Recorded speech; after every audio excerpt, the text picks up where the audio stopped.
All right, welcome back to another episode of the In Between Overs podcast. We're your host for the day's play. I'm Taran. And I'm Ishan. Okay, T20, back on T20 mode. We got India-South Africa series going on. We're already at the end of game two. We didn't record for game one, but that's okay. We're going to cover game one and game two today. Some good games. It's 1-1, which is always great. That means we got a series decider and not a dead rubber. What are your thoughts on the first two games, or Well, so well, far?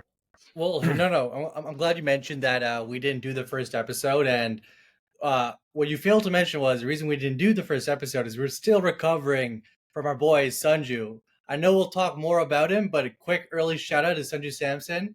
Great seeing him in great touch, especially during the first match. But in terms of the entire series so far, great so far. I think we've seen some great batting, some great bowling as well from a lot of different bowlers. So, and I'm glad. I think it's a great series right now. Yeah, really good battles between bat and ball for sure. I thought India has fought well in both games. They obviously ran away with it in the first game, but the second game, the way they fought was amazing to see. South Africa fought well in the second game. The first game was sort of a blowout, but the second game was definitely a good nail biter, so to speak. Was I was grateful to catch the back end of the innings. Um, Nice. I don't like Gerald Coetzee. I don't like him. I want him to Oh be on my man. team. I want him to be on my team, but I don't want him playing for the other team. No. I'm glad you mentioned that because he is one of those players that I don't want to use the word like a pest, but he just gets in your head or rubs you the wrong way, or he has that energy. What did you see Yeah. from him? Yeah. So I don't know. I know we were just talking about this, but do you follow basketball? Yeah. No, of course. I Okay. follow basketball. Okay. Yeah, And yeah. and listeners, if you follow the NBA, you may know of this player called Patrick Beverly or Pat Oh Bev, my as they God. call him. Pat Gerald Bev. Coetzee reminds me of Pat Bev. Just that annoying, pesky guy. He's got full aggression, and you hate to see it when he's on the other side, but you love to see it when he's on your team. No. I'm glad we're taking a moment to talk about him because he has been one of those players who's been on the scene. He is a Mumbai Indians player as well. He Yeah. was in the World Cup, so he's been on the scene for the last few years, and you see the effort every game, and especially today. I know we'll talk about the first game Yep. first, but today, even with the bat, the game wasn't done with him on the crease, and he's just one of those players where, as you mentioned, you want him on your team, but you never want to see him in Yeah. opposition. Absolutely. So we'll get into game two in a few minutes. We'll start with game one. So game one happened a couple of days ago. India sends is now, as they're doing in cricket, sending a specific team for T20 eyes, led by Surya Kumar. He is now the official T20 captain, and it looks like he's going to be at the helm for a while. The way it's going, um, so pretty solid squad that they laid out, and they won the toss. I think they won the toss. No, they didn't win the toss. South Africa won the toss. They put India into bat, and we had the Sanju show. Came off 100 against Bangladesh in the last T20, and then hit another one. 107, 50 balls, took India to 202 in 20 overs. You had some good cameos by Surya himself, Tilak Varma. He's starting to be Mr. Consistent. Always seems to be getting starts. He put up 33 from 18 balls, three fours, two sixes, and some quick cameos by the lower order. India reached 202. Let's talk about Sanju. Man, no word for Sanju. Well, first of all, I do want to say it's nice seeing the fruits of all his labor before. He's had chances. He's been dropped prematurely at times. People have argued. He's shown up in IPL, still hasn't got the chances that people say he deserved. But no, glad to see the fruits of his labor really, really shine. Uh, and Sanju is one of those players, and you hear the commentators as well. It's beautiful watching him play. The Mhm. ball just comes off his bat. He gets those beautiful cricketing shots. He'll play off the back foot. He'll play off the front foot, and once he's in tune, it's quite a scene. I enjoy those innings quite a bit. Yeah, definitely easy on the eye with his stroke play. for sure. The way the ball pings off the bat, it's all timing with him. Every single shot that he has in his repertoire is all timing. And the beauty of his power is it's very Samson like. It's not Yes. brute force. No pun intended, right? It's not it's not brute force, but it's very smooth, and it's very efficient power the way he hits the ball. So and like you said, so happy for him. He's been in and out of the team for years now. It felt like this was the last straw for him, where, if he doesn't take this chance, that's it. Like, they probably would have moved on to someone else. You have Dhruv Jurel waiting in the Yes. wings, Jitesh Sharma waiting in the wings, not to mention Rishabh Pant, not to mention Ishan Kishan. There's also competition for that wicketkeeper batter spot, and it felt like this was his last, this was his last chance. And he's gone back to back centuries. I don't think you can drop him for another year, at least another year. So yeah, good for him. He's bought himself a place in the team for sure.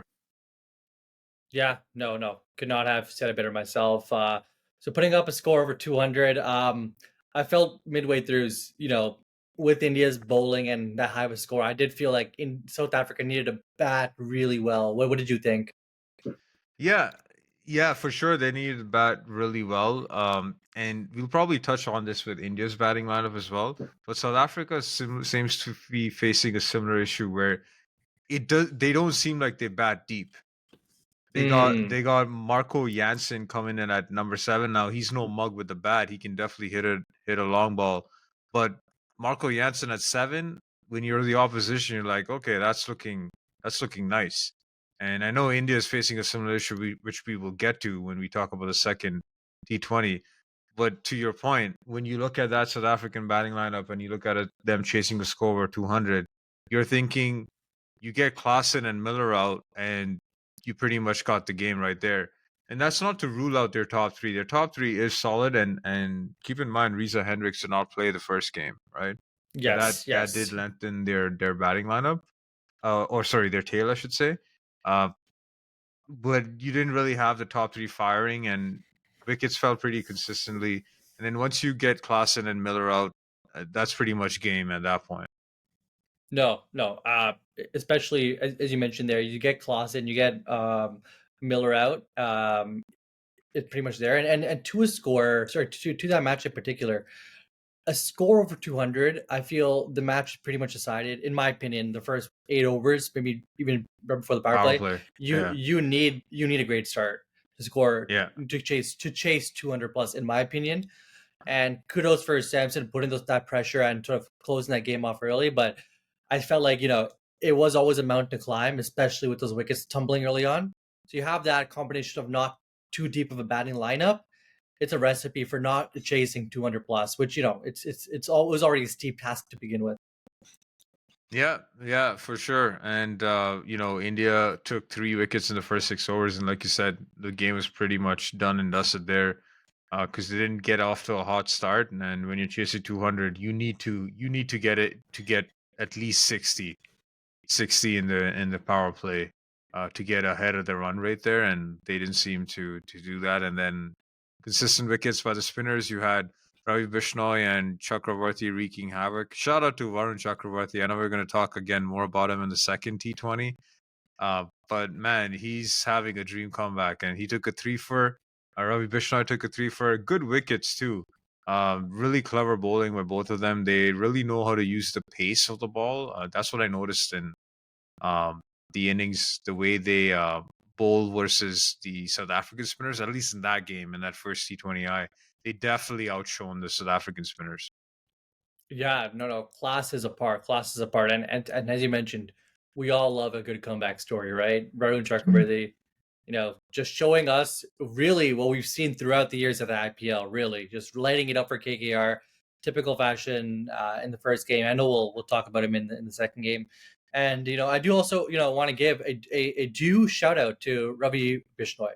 I think he's always been sort of under the radar because of how great India's spinning department is. Hmm. You have your Ashwins, you have your Kuldeeps, you have your Jadejas, you have your Axars.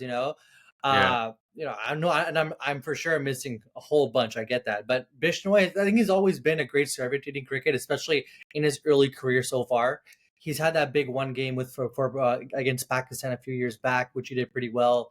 Um, but no, I think he's a great T20 bowler, and I think he is one of those prime T20 players that India would rely on in the years coming for sure, especially in the spin department.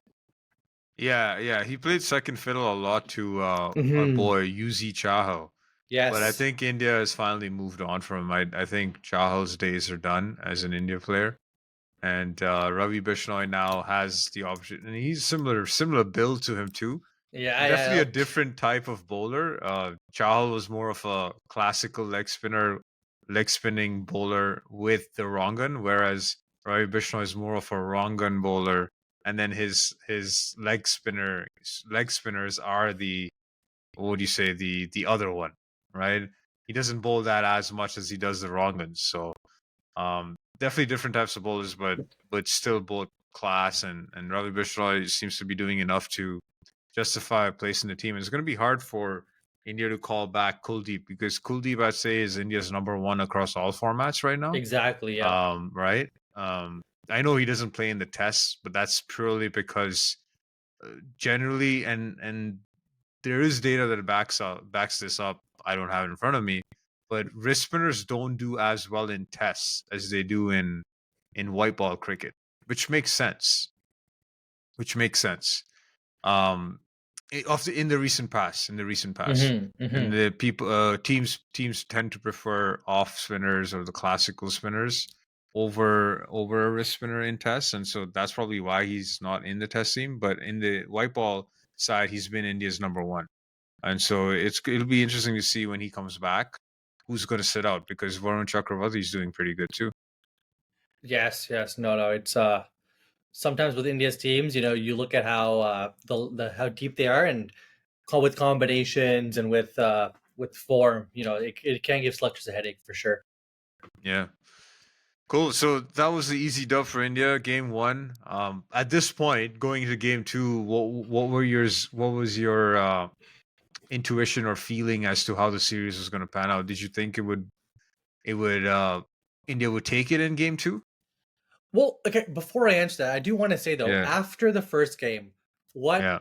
the first thought dawned upon me was this team is very reminiscent, at least in my opinion, of that early Dhoni captain-led T20 team of India. Newish team, Mm, younger lads, sort of trying to justify themselves. A lot of good, yeah. a lot of baggage with them. Some chips on their shoulder, and I think this team really, is reminiscent of that. Um, and to your point, and I really did enjoy how they played, because I did think they played fearlessly, and I think they all sort Mm, of. It did seem like they enjoyed playing with each other. It seemed like if either the environment was de-stressed, or whether they were all in good spirits because of how the game was going. After the first game, in my opinion, I felt really happy with the team. I still do. Don't yeah. get me wrong, but I had really good vibes of this team potentially doing really well in the future. Yeah. Yeah, I see that. I kind of felt that too after the first game. When you look at the lineup, it's like it's powerhouse batting and really good bowling. You have a left arm fast bowler. You have Avishkan that has really good slower balls, can bowl in death really well. You have two quality spinners, and you have two quality all rounders in Hardik and Axar that can do chop out overs, as TGC Shah, great cricketer, calls it. Yeah, yeah. And or they can go play as a full out bowler as well if needed, right? So, and then you have part timers like Tilak Varma and Abhishek Sharma if needed as well. If And needed, we've seen, exactly. Yeah. yeah, and we've seen Surya do that in the series against Sri Lanka earlier in the year, where I think he played 7 or 8 bowlers, Yep. Not shy at all. right? Including himself. So Yes. so there are lots of options for the team from a bowling perspective. The only thing, and we can touch on this right now, is the length of the batting. So when you look Let's at touch upon it. Let's talk about it. yeah, let's talk about it, right? So you look at the batting is strong. It's power packed. Then you get to Rinku at 6, and then Akshar at 7, looking nice. And then you have Arshdeep coming at 8. Arshdeep Singh is an out and out number 11. Very much so. Very If much he's so. coming at 8, that means you're carrying 1, 2, 3, 4 number 11s in your team. That is unacceptable at in international standards. And hey, just to pause you there really quickly. Just Yeah. compared to India's lineup at the T20 World Cup, when did Arshdeep come to bat? He came batting at 11. Yep. There you go. Right? There you go, There right you there. go. That's actually a great observation. So where do you see that gap being filled in India's lineup right now? Because obviously right now this is not like, people would argue this is not the full strength T20 team potentially. You don't have Bumrah, for example, right? But where do you see potential batters coming in? I don't see batters coming in. I feel like you'd have to Or get all-rounders. another all-rounder. Yeah, because remember Nitish Kumar Reddy's not in this team, and he did really NKR. well against Bangladesh, right? So you have him coming in. If he comes in, but then who's he coming in for? Because you can't really have him for an out and out bowler, because Nitish Kumar would be a second or third option. I don't think he could be your number one option. No, So it's interesting. it is for I sure. feel like what they need is bowlers who can bat better than the existing crop. That's what they good need. point. You know what I'm saying? Like you need a Gerald Coetzee coming in at number 8, 9, honking 2, 3 sixes, like he did in game 1, like he did in game 2. That's what you need. I don't think you need a batting all-rounder. I think they need a bowling all-rounder. That's what they don't have, because Axar and Hardik, I would say they're batting all-rounders. Yes. Axar, you could go either way. You could argue the war, yeah. Yeah, Hardik for sure, he's a batting all-rounder, right? So what they need is what I believe they need is a bowling all-rounder. And I'm trying to think of someone in the recent past that was, that came in at 8, 9, could tonk the ball, and I really can't think. Bhuvneshwar Kumar when he was younger, yeah. Then as he got older, he wasn't as effective at the bat anymore. We had But Jadeja for a few years, depending on how you yeah, I classify him guess as a bowling all-rounder or sure. batting all-rounder, or however you want to say it, this and that player. Well, that's a great example, because yeah, he could go both ways, but you can play Jadeja as a bowler. Yes. You could play him as just a bowler, Yes. You couldn't do that. You could argue though, you could do that with Axar, but then you want the attacking options, because Axar is more of a container, right? When it comes to his bowling, he doesn't give. Yes. Yeah, he's not a wicket taker per se. He's like, he'll contain and got the length and line, and give him a spinning wicket, and he can use his arm ball and the turning balls to good effect, right?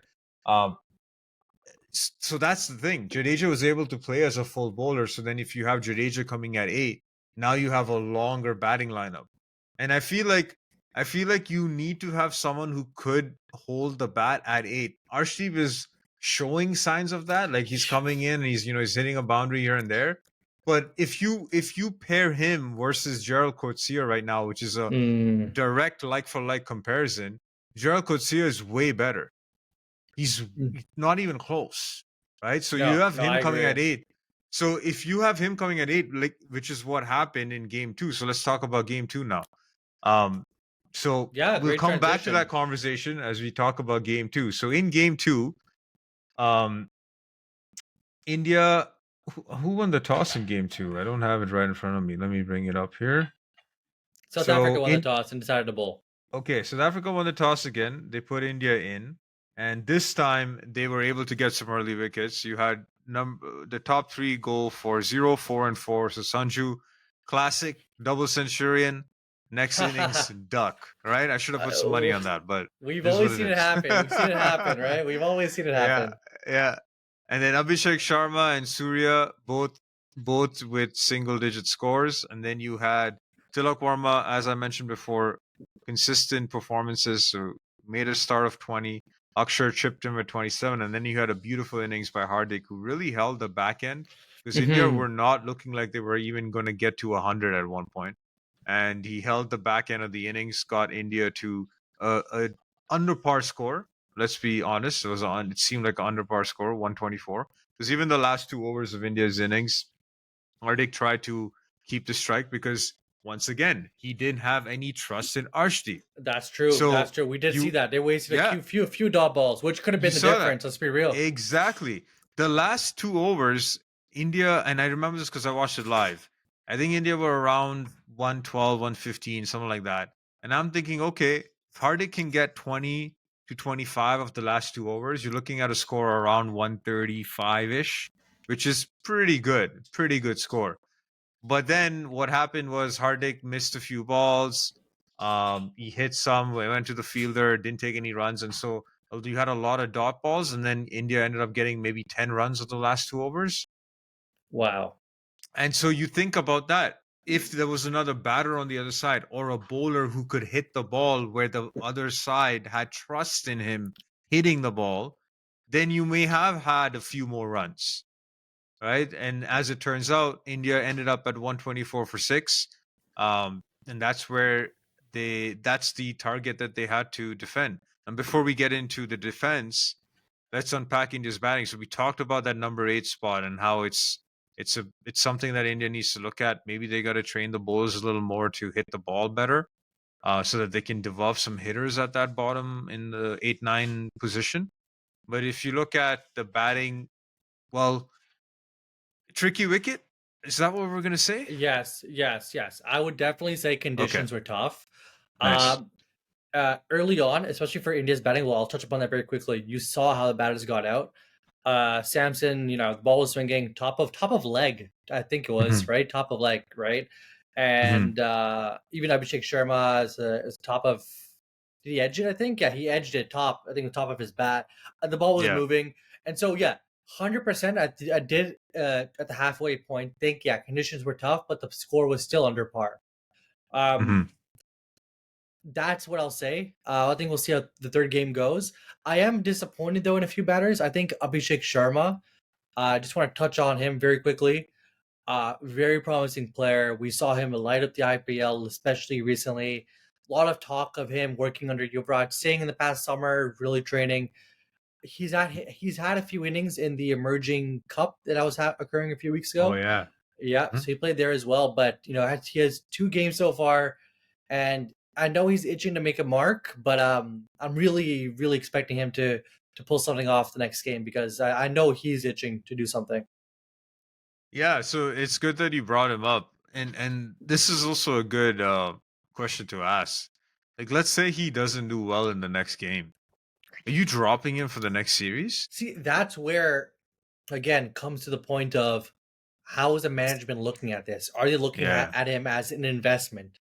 Right? Hmm. If you are, he does offer that dynamic playing style, right? He offers that like, Yeah. no fear, very open face with his bat.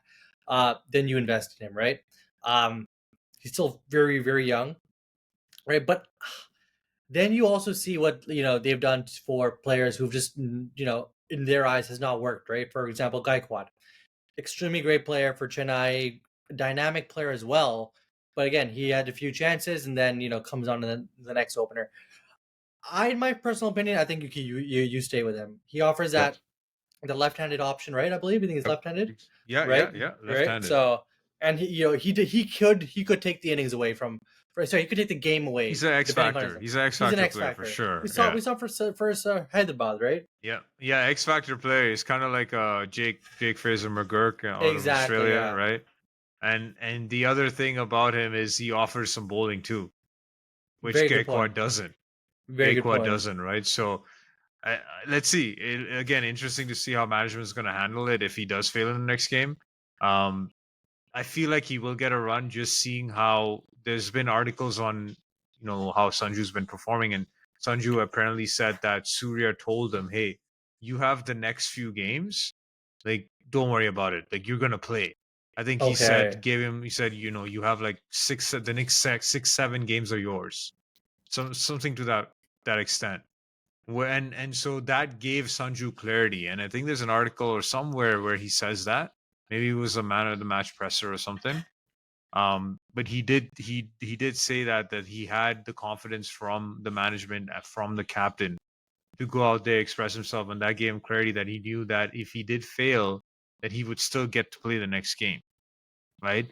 So now I wonder if that's the same thing for the rest of the players. And if you have one player talking about this publicly, then I suspect it's going to be the same for the other players too.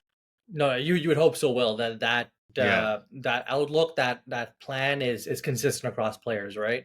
Just so that the environment's a fair environment within the Yeah, dressing room. exactly. But Yeah. no, I do expect him as well. Uh, just from his IPL playing experience, and just because him putting time in India for the emerging India team, I do see him potentially getting at least a few more runs in to at least get a chance. Yep. Yeah. So then India comes out to bowl, defending 125.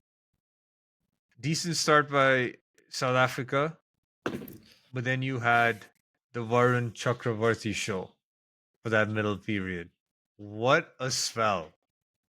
What a spell! And shout out to team South Africa, because initially I thought it was an easy chase. The way they started off, Yeah, I did think that okay, the game is pretty much done. Not too big high of a total. You do expect some early wickets from India's side to put that pressure on. Didn't happen, so you thought it was a walk. But then, I gotta man, say, I gotta say, I'm disappointed in you because I had faith in India. I still gave them a chance. hey, I should learn better.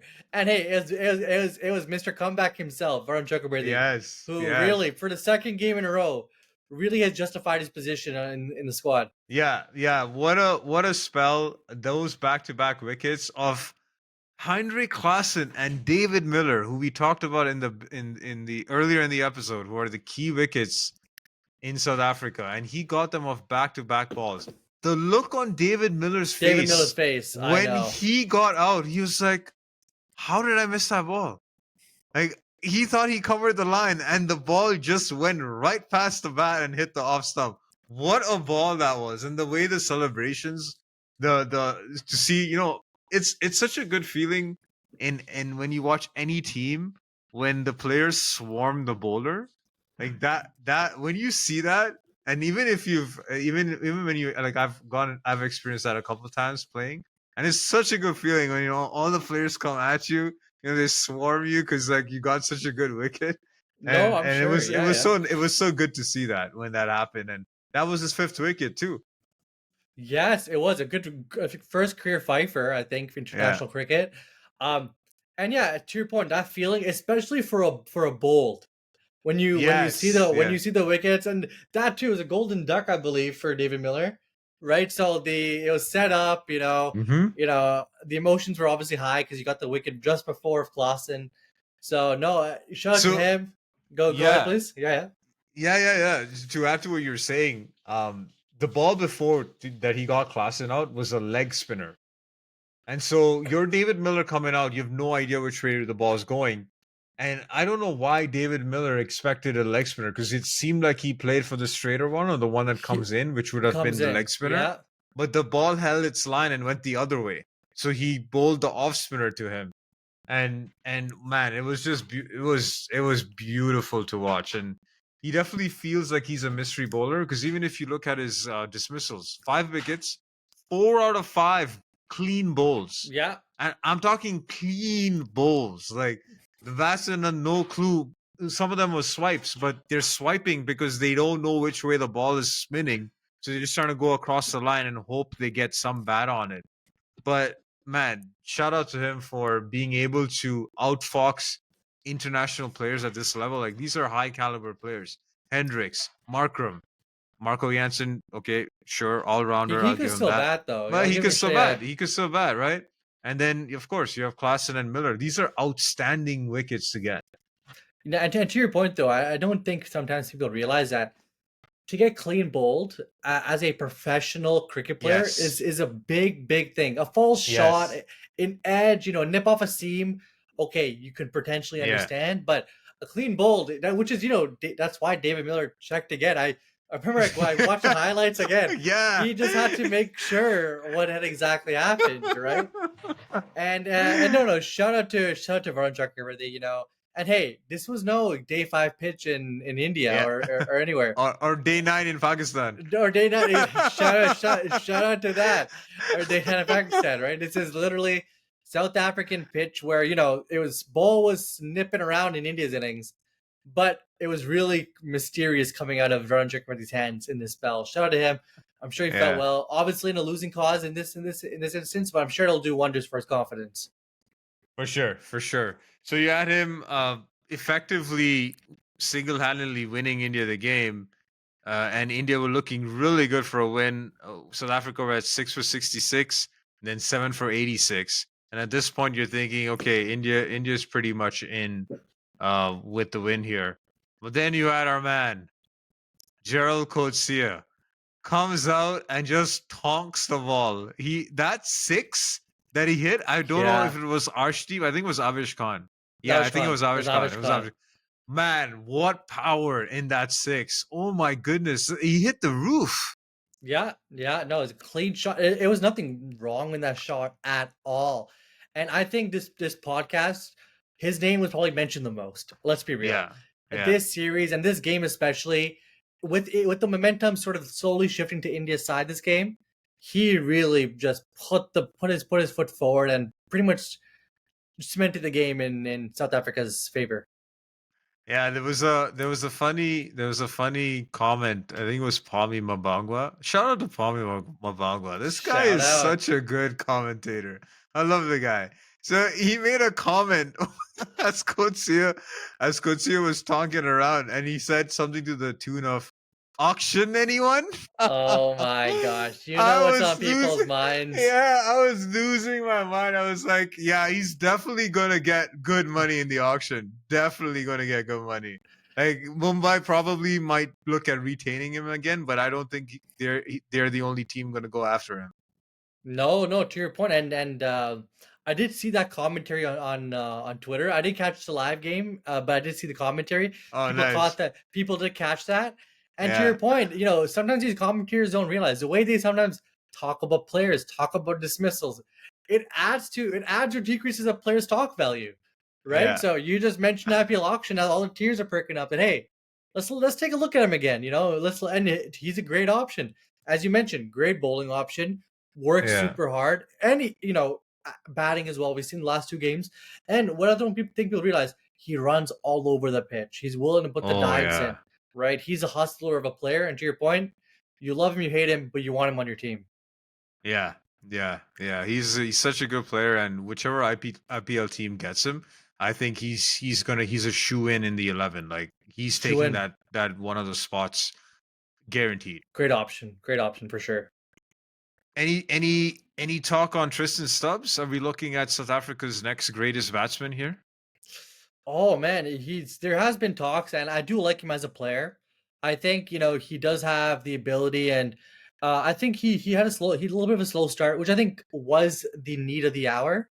Mm-hmm. He played it was a very mature innings. Yeah, it was a very mature. Yeah. So is it coming of the age innings? Let's just see. I think we've been itching for a new world-class batsman coming from South Africa, especially recently, and we've seen some few players here and there, but I think Tristan Stubbs is definitely one of them. Yeah, South Africa definitely rates him very highly, and he's batting number 4 in T20. I think he bats number 4 in the one days as well, and he bats number 3 in Tests. In Tests, yeah, 1 down. And usually, if you're 1 down or 2 down in any team, you're generally the best player on the team. Mm-hmm. So that speaks a lot about how the South African management, captain, the whole cricket board views him. And I think he's starting to show glimpses of being in the conversation of that next crop of great players. And I know we want to have a separate podcast about this, but let's just quickly talk about it right now. I think he's in the same mold as Jaiswal from India. Yes, very much so. Right, as Rachin Ravindra from New Zealand, as a Harry Brook from England. I think he definitely is in that same mold, same group of players, and Cameron Green from Australia as well. Yeah, no, and to your point, all the players you mentioned, they've played across formats.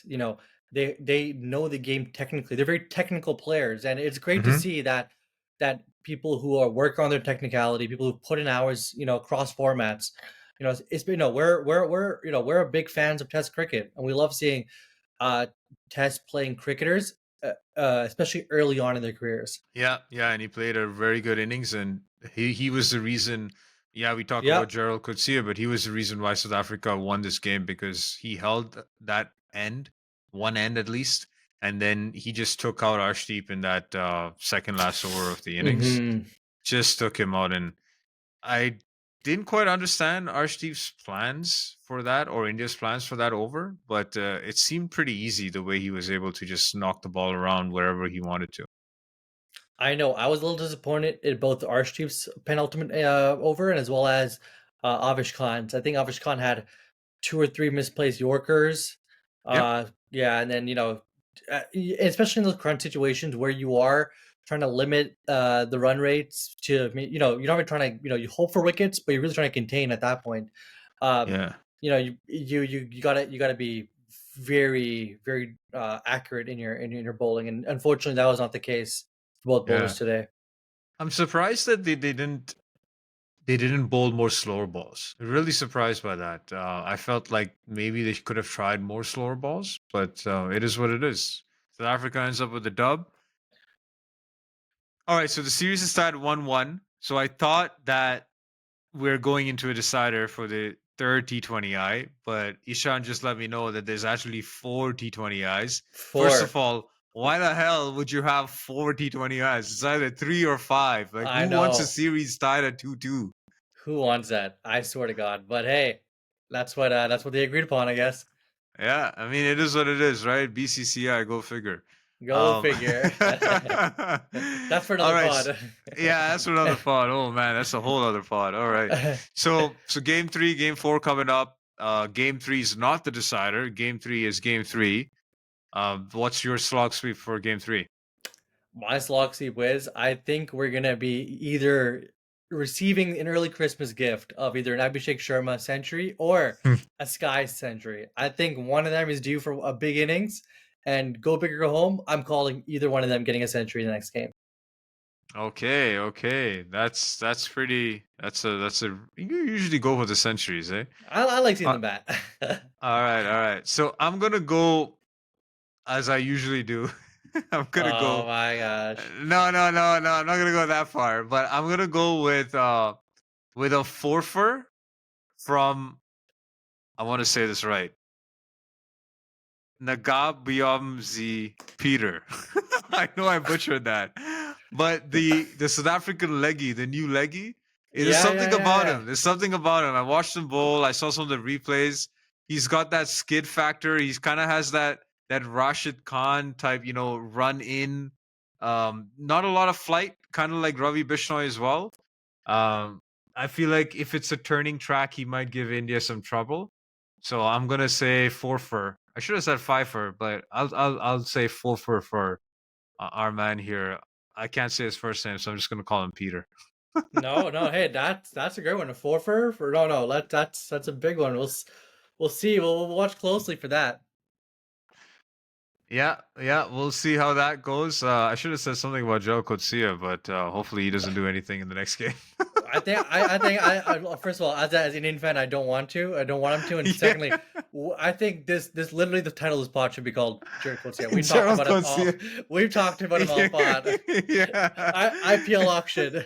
Yeah, literally. I might just do that. Title of the pod: Gerald Coetzee, Mumbai Indians? Question mark. All right, that's a good place to end it. That's it for the day's play. We'll see you on the next episode. For now, that's Stumps.